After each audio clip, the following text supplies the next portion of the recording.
Hello there and welcome to my channel. My name is Clip, and today I would like to speak about the most recent event here in Hamilton, Ontario, our bus strike.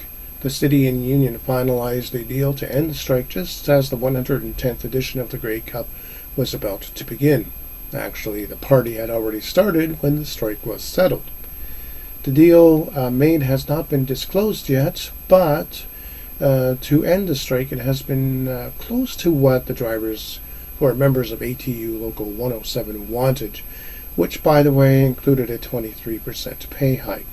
The drivers did not get what they wanted in a wage hike, but they will get a one-time pay increase and benefits top up here. So the deal still needs ratification. Both sides look bad, as this one appears to be one of those, being that the transit users here are being thrown under the bus. That's the optics seen by the traveling public during this whole event. That's the way we felt. We were being thrown, to use a bad pun, under the bus. Why is that? Well, the bulk of the end users who use the system are low-income working people and persons with disability.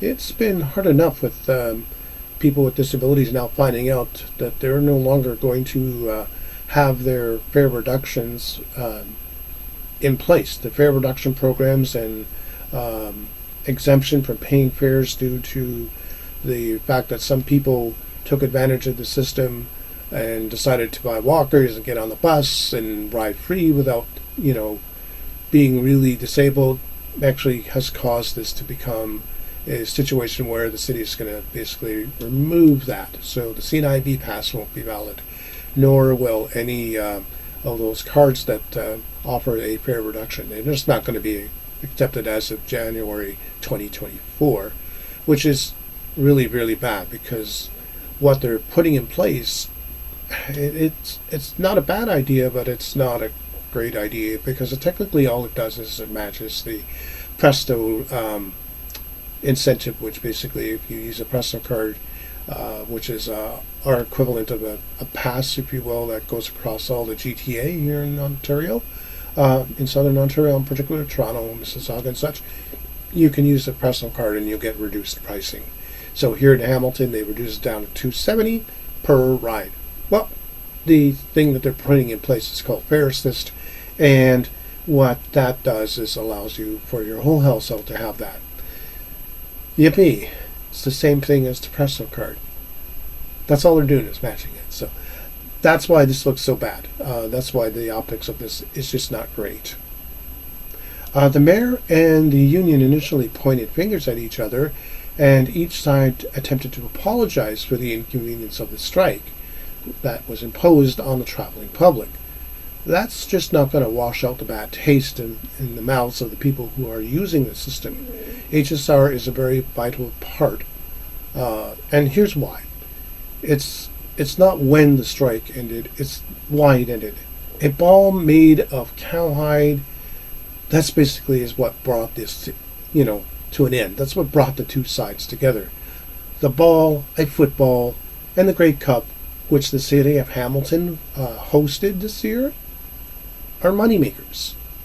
And an ongoing strike would have damaged Hamilton's reputation to the point where the Canadian Football League could bypass the city as host for the Grey Cup in future. So it was in the city and drivers' best interest to go and end this strike, so a bunch of fans could come to and watch a grown men toss a ball made from the hide of a cow and rubber. Yes, I realize I'm being cynical here. That's, a point of view that I'm bringing forward.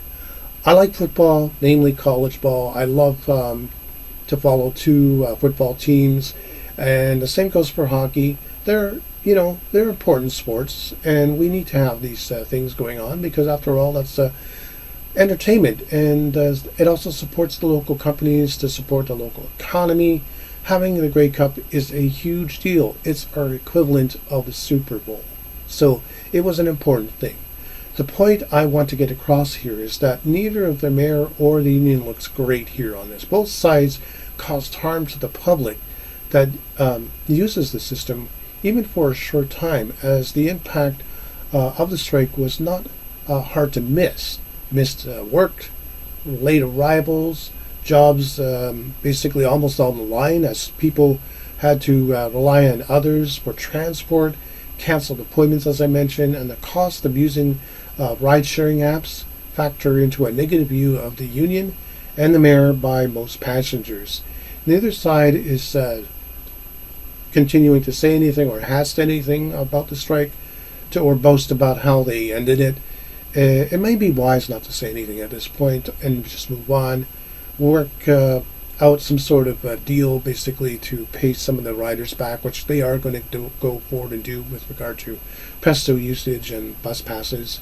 And essentially, there's a couple of really good articles that talk about this, and now we need to look at basically thinking about how we fix transit, how we make sure that this is going to be something that is viable in the future, and essentially not strike breaking, because I believe the unions do have the right to strike. I do believe in the bargaining option for unions, and I do think unions have a place.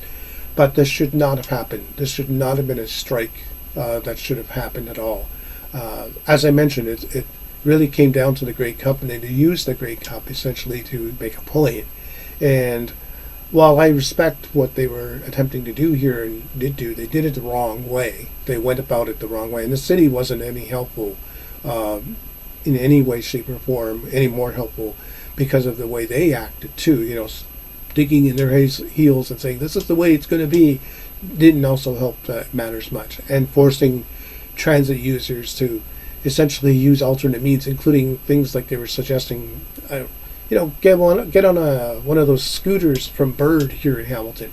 Are you kidding me? I'm a visually impaired person. Am I going to ride a scooter or a bike? No, I need to be able to ride the bus, or having to use a rideshare program that probably had fees skyrocketing during peak times. Fortunately, I didn't have to do that because I had my roommate give me a ride. These are all things that basically the union needs to look at and go, oh, maybe we didn't do so well on this one. And same for the city. There could have been, I think, better ways to handle this. And I think the best way really would have been one-day strikes, work to rules, not taking fares, not wearing the uniform. These kind of tactics would have been a much more approachable and better way to handle this. Even just simply a 1 or 2 day strike at the most would have been more powerful, I think, for the unions to go forward and do this, to send the message, as opposed to what they did, which was basically start a strike and say to the city, and more so to the people who use the system, well, you don't get the ride because we're not happy with the city. Well, that just, as I stated, doesn't wash anymore. It doesn't make any sense anymore. For this particular economy is basically showing us that we need to start doing things differently. So the end result here, I think, is that transit needs to be not so much strike proof, but strike